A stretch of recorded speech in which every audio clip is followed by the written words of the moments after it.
What if your focus on growth is the only thing limiting your growth? It is. How do I get out of my own way then? That's a great question. Everything you're saying. Answer that question from your heart, not your head this time, because you do know the answer.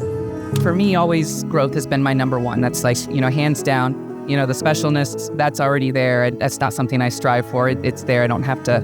But the happiness, on the other hand, with the growth, it's a kind of a tricky place to be. And so for the last 2 years, I've been really focusing on the acceptance of where you're at, where someone else is at, while you're still focused on growing, and having that true self-acceptance along with compassion, like you said, compassion and the self-compassion, compassion for others being wherever they're at, whatever journey they're at. And, it's an easy thing to say, but, especially when you're focused on growth, then you kind of have that perspective, like everybody should be focused on growth, right? And that's not the case, and everybody's not on the same journey. And so, trying to really practice that self-acceptance, kind of putting a limit on, how much am I going to see, how much I can change out of this experience, how much can I grow out of this experience? Because, for me, growth's important. So let me see how much I can glean from this so then I can move ahead 10 more steps. And so, but that is a tricky place. And so, what's the purpose of growth? For me, that's kind of the purpose of living. There's so much to see and do and experience in life. I don't know. Do you have to grow to experience and see all of life? I think they go hand in hand. What if they didn't? What if they were sometimes completely separate experiences? Well, I've traveled about 50 countries. I've lived in 8. So a lot of it is just experiencing for the sake of experiencing and being in a culture for the sake of being in it and learning. But I kind of do feel like the byproduct of that is still growth, right? And so, even though that's maybe not why I'm doing it. No, I understand. But it is. That's why you see it as growth. Because you could see it as many things. You could see it as experiencing life fully. You could see it as enjoyment. I'm just curious, what would happen if enjoyment was your focus instead of growth? Would you stop growing, do you think? I suppose I think in a way that I wouldn't grow as much. Yes. So what if you didn't grow as much, but you enjoyed more? Would that be a form of growth? Well, absolutely. The byproduct of that would be growth then. Your experience of growth, how much of it is in the head versus the heart?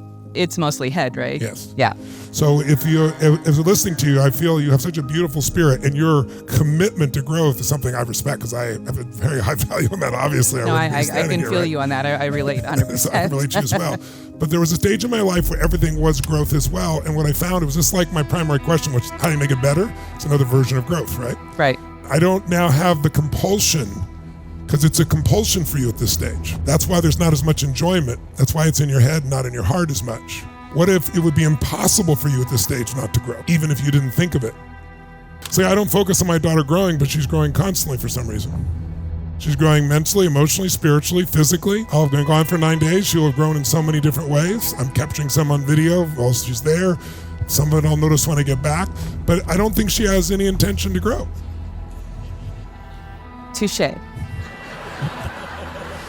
But she is enjoying her life immensely, and she's exploring her life, which also you do. And by the way, I share those variety pulls, because it's not just growth that pulls you, it's also variety. It's experience. That's right. the experience of life. We've got one life that we know of. Why not do and see and experience as much as possible? I'm with you a million %. Yeah.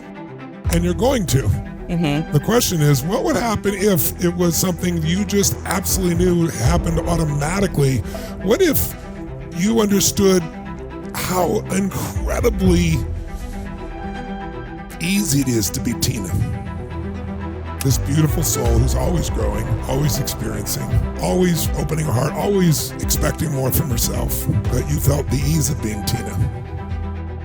And that ease produced even more experience. That ease experience created even more growth without even thinking about it. What if your focus on growth is the only thing limiting your growth? Answer that question from your heart, not your head this time. Because the only thing limiting your growth is your absolute obsession with growth. It's so crazy, isn't it? The thing that you love so much could actually limit you in some areas, not all, but some of the areas that matter to you, like intimacy, which ironically you would think more growth would make more intimacy, but focusing on constant growth doesn't necessarily create that. What if it was easy to be Tina?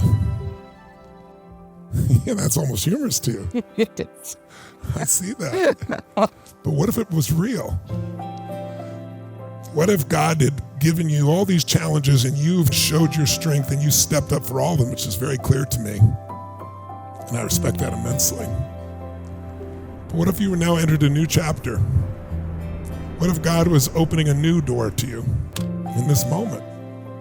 A door you've been wanting to open for a long time, but afraid to open because you're afraid it would mean less growth. But it would actually mean more growth, less obsession, more experience, more delightful experiences, even more than now, which is hard to imagine. But because you can't taste an apple in your head. So how do you let yourself off the hook then? Oh, well, the first thing is you realize that you're the only one who put yourself on the hook. God didn't. Right? No one else did. You thought that's what you had to do in order to have that sense of being enough. To be the best version of myself, and anything out less is acceptable. And the best version of yourself is where there's ease. Of course, growth will continue to happen because life will pull you towards that, and it's your intention. It's a core intention for you. There's certain things in our life that happen no matter what. I call them core intentions. And when you start to realize certain things happen no matter what, you'll have a lot less effort and a lot more joy. You'll have a lot less concern or uncertainty or sometimes even fear. I would really be curious to feel what it feels like if you loved Tina just as she is and knew that she was going to continue to grow and there was nothing to fear and there was nothing to have to do, and that you get to do all these things, which I know you know also, but without the tension. The tension is the obsession. The obsession doesn't allow you to experience it completely. Whatever you resist persists, right? But it's hard for us overachievers to think of the word acceptance. That's the trick right there. That's the true self-acceptance, which is also love. Once you accept something, you can then appreciate it. Once you appreciate it, you can start to feel grateful for it. Once you feel grateful for it, you can actually learn to love it. Once you love it, game over, and things transform.